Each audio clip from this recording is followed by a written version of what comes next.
लेकिन जो बड़े गुरुजनों की सेवा करते हुए वो काम करते हुए भी चैन में रहते हैं, एक अलग आनंद में रहते हैं, उनके अंदर विचित्र आनंद होता है। जीवन जीने में उसको बड़ा आनंद बुझाता है, रस मिलता है, जिसमें रस मिलता है। इसलिए उपनिषद कहते हैं रसो देश, उसको जीवन जीने से मिलता है। यही रस अगर ध्यान में मिलने लगे करते हुए, हाँ, सब सेवा करे, सत्संग करते सेवा करे,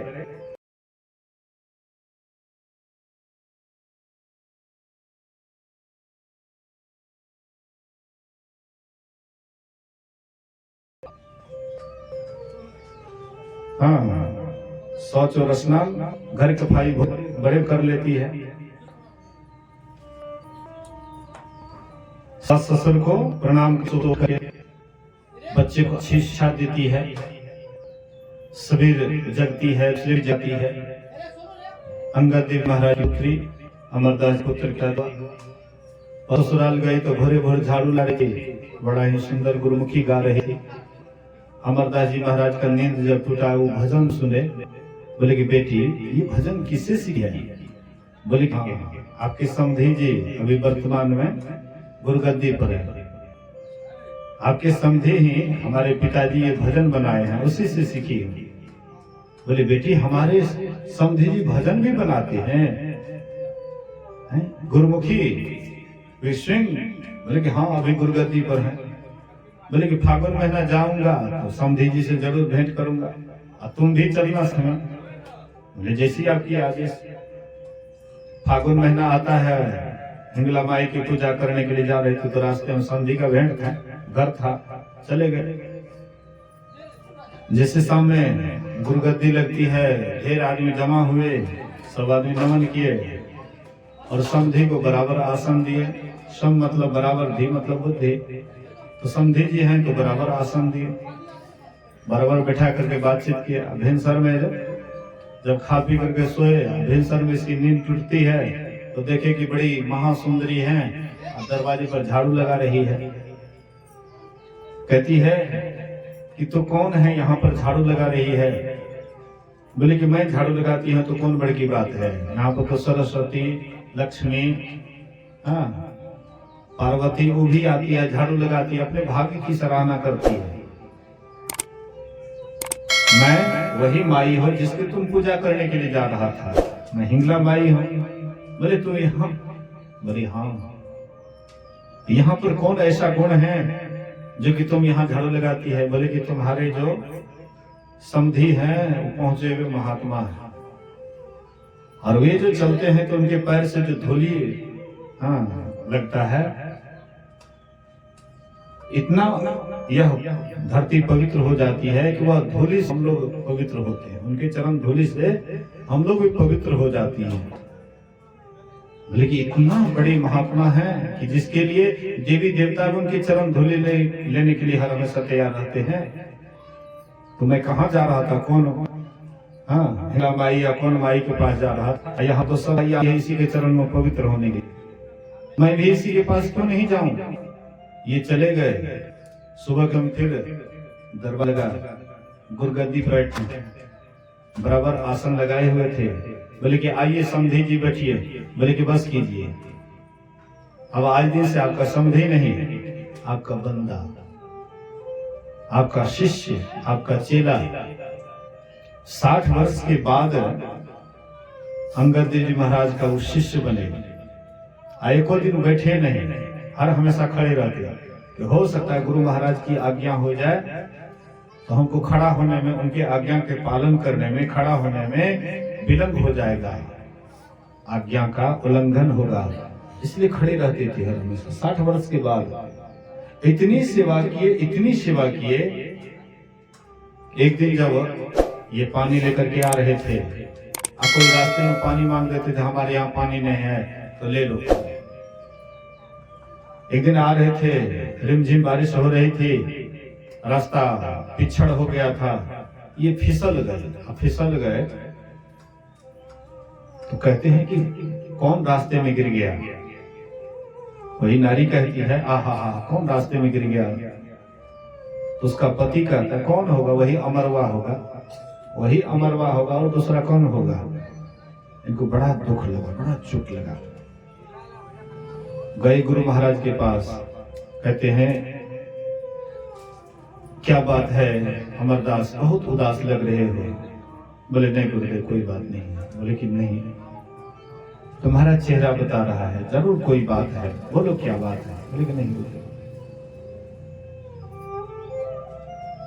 बाद में बहुत कहने पर बोले कि ऐसी ऐसी बात है। वे तुरंत अपने सीने से लगा लेते हैं और कहते हैं आज दिन से तुम गुरुगद्दी के हकदार हो। आज दिन से तुम तीसरे गुरु के रूप में तुम इसके हकदार हो। वही अमरदास जी महाराज तीसरे गुरु के रूप में हुए। कहने का आशय मतलब है कि एक गुरु की सेवा से, एक परमात्मा की सेवा से सबकी सेवा हो जाती है। परमात्मा की इस आंख से हम आप नहीं देखेंगे, देखेंगे कोई इस आंख से परमात्मा को देखेंगे, लेकिन उसका ही दूसरा रूप गुरु का होता है, संत सदगुरु का होता है। इस आंख से हम उनको देखते हैं, उनकी हम सेवा करते हैं, उनकी हम सुरक्षा करते हैं। तो जिसको हम इस आंख से देखते हैं, हम उनकी सेवा अगर श्रद्धा के साथ करते हैं, वह परमात्मा की सेवा होती है। मान लीजिए गुरु भी अभी सामने में नहीं है, और जो साधु महात्मा आपके सामने में है, अगर आप लगन के साथ उसकी सेवा कीजिएगा, वह गुरु की ही सेवा हो रही है। आप उसको क्या सोच करके सेवा कर रहे हैं? गुरु समझ करके, परमात्मा समझ करके आप किसी साधु की सेवा करते हैं, तो समझ जाइए कि स्वयं परमात्मा उसको स्वीकार करते हैं। क्योंकि परमात्मा की सेवा तो हम नहीं कर सकते हैं। परमात्मा हमारा सामने में है, उसका हाथ पर दबाएंगे, वे कुछ कहेंगे तो हम उसकी टहल करेंगे। लेकिन जो सामने में है, वर्तमान में है, जो आपके पुकार को सुनता है, आपकी आवाज को सुनता है, अगर उसकी भी सेवा श्रद्धा के साथ करते हैं, तो वह श्रद्धा स्वयं परमात्मा स्वीकार करते हैं। श्रद्धावान लभ्यते ज्ञानम, जिनके अंदर श्रद्धा होती है उन्हीं के अंदर ज्ञान ठहरता है, और जिनके अंदर ज्ञान होता है वही एक दिन परमात्मा को प्राप्त करते हैं, और उसी का जीवन सार्थक और सफल होता है। इसलिए हम लोगों को चाहिए गुरु की भक्ति, साधु की सेवा, बिनु नहीं कछुओं पाई हो, याते भजो गुरु गुरु गीत ही, रहो चरण लो लाई हो। संत सदगुरु के चरण शरण में लौ लगा करके रहिए और उनकी आज्ञा का पालन कीजिए। गुरु महाराज जी का अंतिम उपदेश है, सत्संग बराबर करो, रोज रोज सत्संग करो, ध्यान रोज रोज करो, सत्संग नित करो, ध्यान नित रहिए, करत संलग्न हो। अब व्यभिचार, नशा, हिंसा, झूठ तजना चाहिए। 5 पाप से बचते रहिए।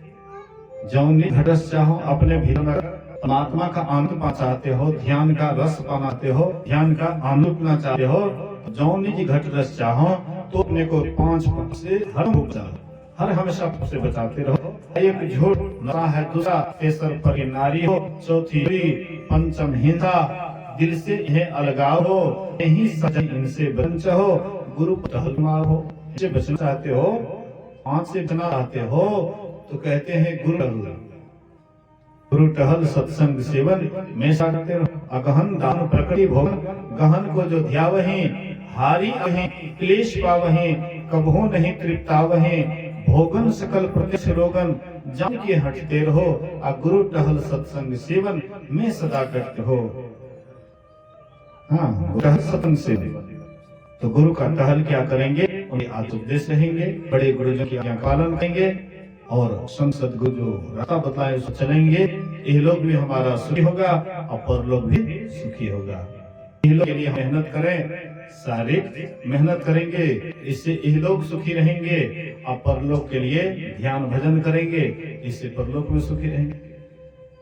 जो परलोक यहाँ सुख चाहो, असुनि मम वचन हृदय दृढ़ हो, सुलभ सुखद मार्ग यह भाई, भगति मोर पुराण स्तुति गाई।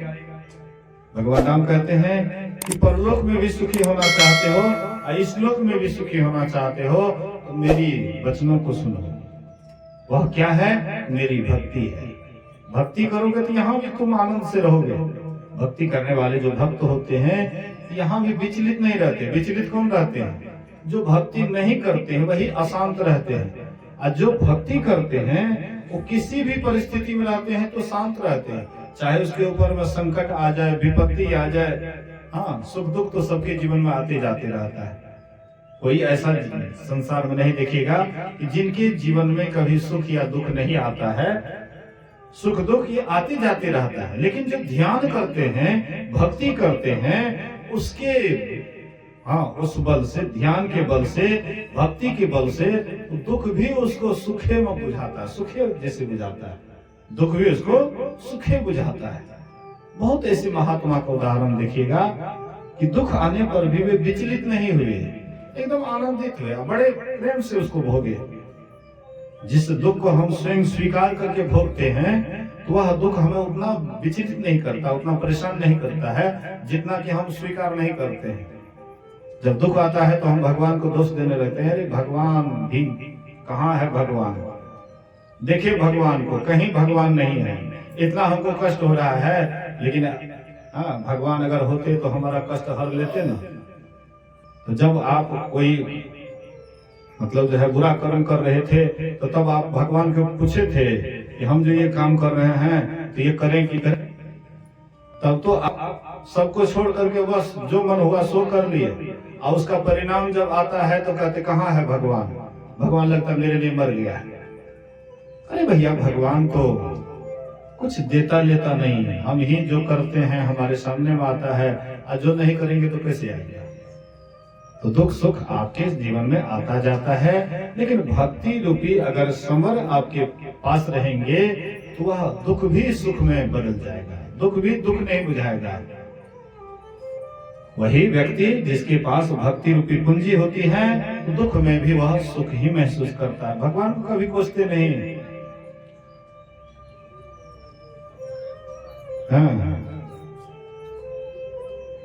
मुझे मेरे दाता सब कुछ दिया है, तेरी शुक्रिया है, तेरा शुक्रिया है।